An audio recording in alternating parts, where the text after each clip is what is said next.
I just had a little mini StayCay up in St. Pete Beach. It was just a couple of days. I got a deal, and then I had to listen to a timeshare presentation, which I did not buy, by the way. Yay me. And as a result, I got all these gift cards, and I got a 5-night Carnival cruise coming to me.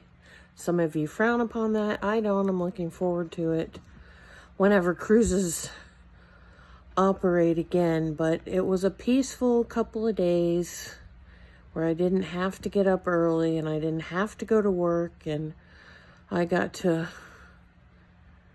unwind and recharge and just chill. And my friend Rita went with me, and we did absolutely nothing. It was great.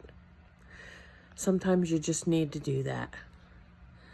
This is Lisa, your stylist, with a piece of me moment. Have a peaceful day.